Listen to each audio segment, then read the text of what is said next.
All right, so another big question mark has been answered, as a lot of people were wondering when Jatavian Sanders was going to get drafted. A lot of people wondering when Troy Franklin was going to get drafted. They're the first two picks gone in round 4. The Broncos trade up to get Franklin, which is a really strong move.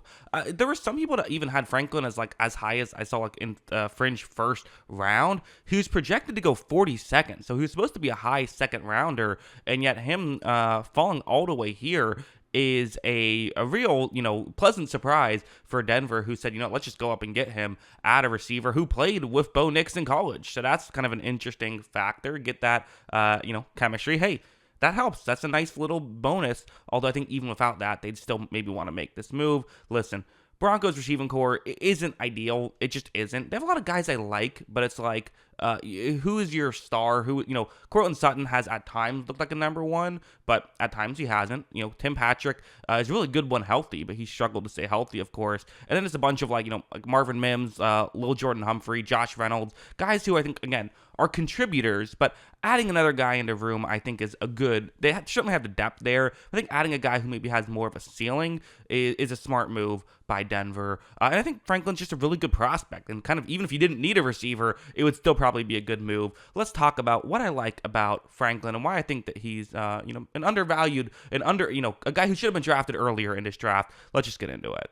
So let's start off with something like this. This is definitely something I think he can do a very good job of, which is, and really I would say this is probably his best attribute, is just the speed, right? I mean, he can move so quickly, and you see him at times just blow by guys. Watch how on this play, now it was zone coverage as I showed on the screen, so, part of this was a communication error, but also part of the communication error was, you get stopped for just a second. It takes you a second longer to realize, oh, he's actually running that route. It's too late. He's blown way by the corner who's now desperately trying to come back into the play. This is what Franklin was able to do a ton in college. Now, this isn't going to be a great ending to this play. You see Franklin is going to drop the pass. He would have some drop issues. The drops are there. I'm not saying it was a disaster, but he definitely did have some drop issues. And this is, honestly, you could almost completely sum up Troy Franklin with this play. He is incredibly fast and can blow by guys. So for a guy who's 6'3",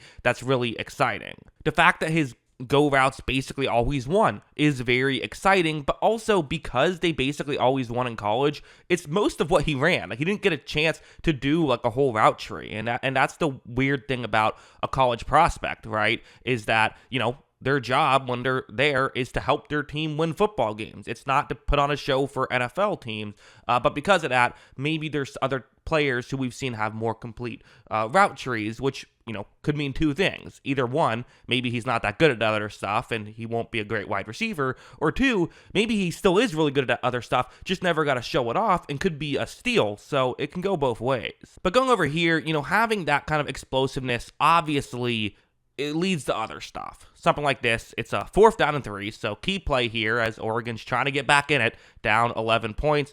You see the one-on-one matchup on the side of the screen, and watch how when it begins, Franklin kind of blows by the corner a little bit, and now he's cutting back. And even though it's a goal line scenario, so you're not like defending, getting burned deep or anything, because of that explosiveness and the ability to, the shiftiness to cut back, there's definitely a window for this ball to be thrown. Unfortunately, the Washington DB was kind of able to get a hand in there. It was incomplete, so again, it's kind of one of those, the contested catches, the hands are not his strength. But, these are two examples, and I'm showing this as a positive of what he can do. Yes, there will be some drops in there, but, we can stop talking about that and just talk about the catches because those are very good. A route like this is definitely something that I think that I would, I like to see when I'm watching Franklin play, because just because he didn't run a ton of other stuff doesn't mean he didn't run any, obviously. Just most of what he ran was go routes. And it's also worth mentioning that he was good at this stuff. Like, he wasn't bad at it. So that's, I think, definitely something worth mentioning. You see the route on the screen where he's going to cut over the middle. Well, first, when you see this begin, you see, doing a great job at not giving away what he could be doing, right? The defensive back covering him has no idea where Franklin is about to go on this play. So when Franklin cuts over the middle, there is a window for the ball to be thrown, and he is able to make that grab. This is the things that get you excited, right? That, and obviously, hey, being able to win in a go route is still cool, but definitely stuff like this can get you very excited. Also, something like this, where it's going to be just a pure one-on-one matchup it's actually a 2-point attempt here at the 3-yard line. Remember, college does it at the 3 instead of the 2 for the, people like me that mostly just watch NFL footage, except for the top prospects when I do my evaluations for these guys. But, the way this is going to work, just a quick slant route here in a goal line situation. Okay, pure one-on-one. Quarterback is going all the way towards Franklin. But you're going to see really, quick feet, and again, it cuts out for a second, but, the second he's able to get the inside leverage, he's just given a clear window right here. I mean, this is definitely not a difficult throw to make whatsoever. These are the kind of things that Franklin was able to do at Oregon. So even though, yes, a lot of what he ran was go routes, yes, there is some question marks for the other stuff, when he had to run the other stuff, he was very effective at doing it. And also, you're going to see him be able to make that catch, and that's kind of where the height comes into play, too, a little bit, right? I mean, you get that big catch radius, and while I mentioned some drop issues, for the most part, it's still a positive having that stuff there. The only other thing, you kind of see on film, he is a little skinny, no denying it, 6'3", 185 pounds. Like, that's skinny. It is. But what I would say is I didn't see it on film.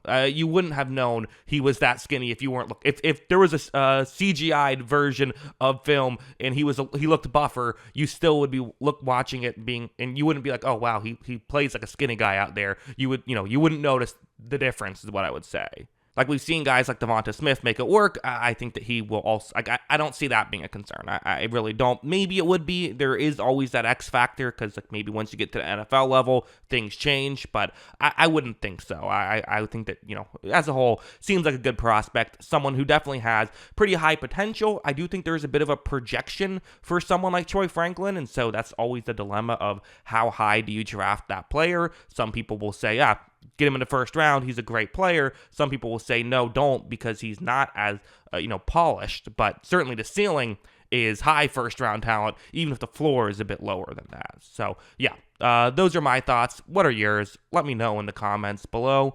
Always love hearing from ya. And of course, as always, thanks for watching. Hey, you made it to the end of the video. I appreciate that. If you want to see more videos like this, make sure you hit the subscribe button or just click on the channel itself. I will be covering every little detail about this draft, so, if there's anything you're interested in, I'm sure I have a video about it. Make sure you check that out. Also, if you like movies, make sure you check out my movie channel. The link is in the description for that. Have a lot of fun stuff on there, some movie reviews, some tier lists, stuff like that. And also, if you want to just hear more of my general thoughts, follow me on Twitter or X, whatever the hell you want to call it. Link is in the description for that as well. And once again, thanks for watching. I do appreciate it.